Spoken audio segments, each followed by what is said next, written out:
महाभारत का सबसे बड़ा युद्ध कुरुक्षेत्र में लड़ा गया था और 18 दिनों तक चला था। प्रत्येक दिन लाखों सैनिक और योद्धा इसमें मारे गए थे। बहुत से महारथियों ने इस युद्ध में भाग लिया था। उनमें से कुछ महाबली योद्धा भी थे जो पूर्ण सक्षम रूप से युद्ध लड़े ही नहीं थे। वो इतने सक्षम थे अगर वो चाहते तो वो कुरुक्षेत्र का युद्ध पहले दिन ही समाप्त कर देते। कौन थे वो योद्धा और ऐसी क्या विशेषता थी उनमें जो ये असंभव कार्य संभव कर सकते थे, और क्या कारण था वो ऐसा नहीं कर पाए? इसे जानने के लिए इस वीडियो को अंत तक जरूर देखें।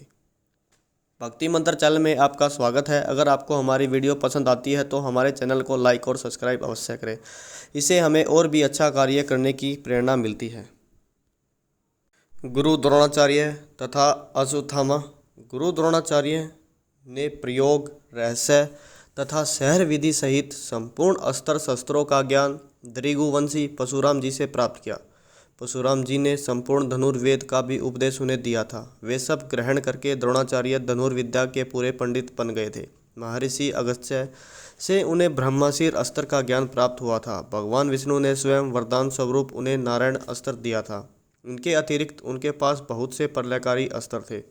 गुरु द्रोण ने नारायण अस्त्र का संपूर्ण ज्ञान अपने पुत्र अश्वत्थामा को भी दिया था। गुरु द्रोण ने युद्ध में इस अस्त्र का कभी प्रयोग नहीं किया, परंतु अश्वत्थामा अपने पे संयम न रख पाए और अपने पिता की हत्या से क्रोधित होकर पांडव तथा उनकी सेना पर नारायण अस्त्र चला दिया। पांडव महारथी जैसे जैसे युद्ध करते थे वैसे वैसे उस अस्त्र का वेग बढ़ता जा रहा था। नारायण अस्त्र पांडव सेना को भस्म करने लगा। जब ये अस्त्र और व्याग हो गए और उसके द्वारा पांडव सेना क्षीण होने लगी, तब धर्मपुत्र युधिष्ठिर को बड़ा भय हुआ। उन्होंने देखा कि अर्जुन तथा अस्तभाव से खड़े हैं। युधिष्ठिर ने सटीक की तथा धृष्ट दुमन को अपनी अपनी सेना को लेकर युद्ध भूमि से जाने को कहा। वो उनसे बोले, कोई भी युद्ध ना करो, अब मैं भाइयों के साथ अग्नि में प्रवेश कर जाऊंगा। जब युधिष्ठिर इस प्रकार कह रहे थे, उसी समय श्री कृष्ण ने तुरंत ही अपने दोनों भुजाओं के संकेत से सारी सेना को रोक कर कहा, उठाओ, अपने अपने अस्त्र शीघ्र ही नीचे डाल दो, सवारियों से उतर जाओ। परमात्मा ने इस अस्त्र के निवारण के लिए यही उपाय निश्चित किया है। तुम सब लोग हाथी घोड़े रथों से उतरकर पृथ्वी पर आ जाओ। इस प्रकार भूमि पर निहत्थे खड़े हुए तुम लोगों को ये अस्त्र नहीं मार सकेगा। तब सभी ने ऐसा ही किया और वो महान अस्त्र शांत हो गया और श्री कृष्ण ने उस अस्त्र का निवारण बताया। ना होता तो निश्चित ही उस दिन युद्ध समाप्त हो जाता। भागदत्त। भागदत्त, इस सूची में इनका नाम सुनकर आप अवश्य चौंक गए होंगे, परंतु ये सत्य है। भागदत्त के पास भगवान विष्णु का एक ऐसा अस्त्र, वैष्णवा अस्त्र था, जो उन्हें अपने पिता नरकासुर से प्राप्त हुआ था। जब अर्जुन और भागदत्त के बीच युद्ध छिड़ा तो एक समय कुपित होकर भागदत्त ने अर्जुन पर वैष्णवा अस्त्र चला दिया था। भागदत्त का छोड़ा हुआ अस्त्र सब पर नाश करने वाला था। वह श्री कृष्ण ने अर्जुन को ओट में करके स्वयं ही अपनी छाती पर उसकी चोट सह ली थी। भगवान श्री कृष्ण की छाती पर आकर वह अस्त्र वैजयंती माला के रूप में परिणत हो गया।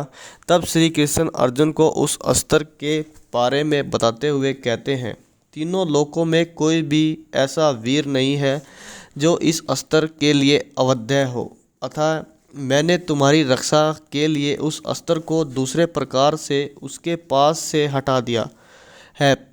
पार्थ, वह महान असुर उत्कृष्ट से वंचित हो गया तथा तुम उसे मार डालो। यह भी श्री कृष्ण ने उस अस्त्र को निष्क्रिय कर दिया था।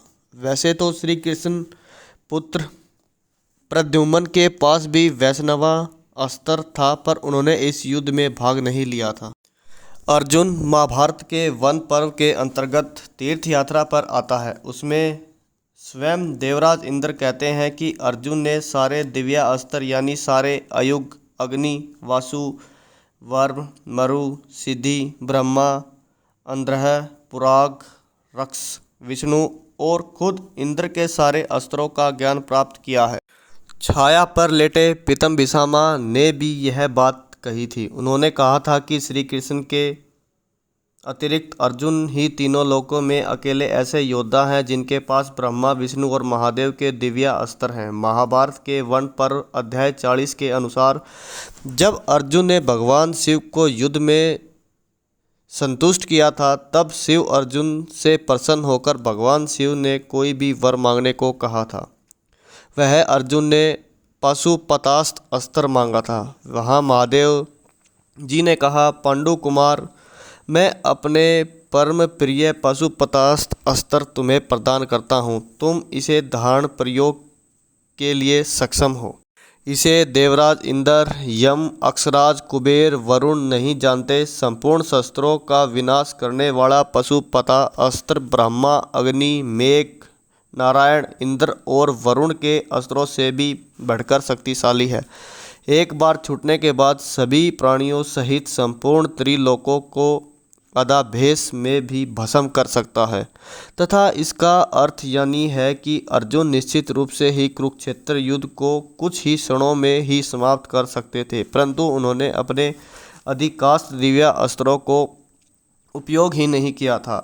श्री कृष्ण नारायण अवतार श्री कृष्ण जी नर अवतार अर्जुन के सारथी बने थे। वो तो उस युद्ध में केवल अधर्मियों के नाश के लिए लीला रच रहे थे। उनके समक्ष कोई मानव योद्धा तो क्या कोई देव भी नहीं टिक सकता था। वो कुछ ही क्षणों में क्या कर सकते थे, इसका बस आप कल्पना ही कर सकते हैं। उनके विरुद्ध होने पर तो ये संसार नहीं टिक सकता, तो उस कुरुक्षेत्र में एकत्रित हुई सेना और योद्धा क्या ही कर सकते थे। जय श्री कृष्णा। आज की वीडियो में बस इतना ही। मैं आशा करता हूँ कि आपको हमारा ये वीडियो पसंद आया होगा। प्लीज़ इसको लाइक, शेयर और सब्सक्राइब करें। किसी भी प्रकार की त्रुटि के लिए आप सभी से क्षमा याचना करते हुए आपसे निवेदन है कि प्रेम पूर्वक पिता परमात्मा को मन में धारण करें और पूरे वैदिक सनातन धर्म की सदा ही जय।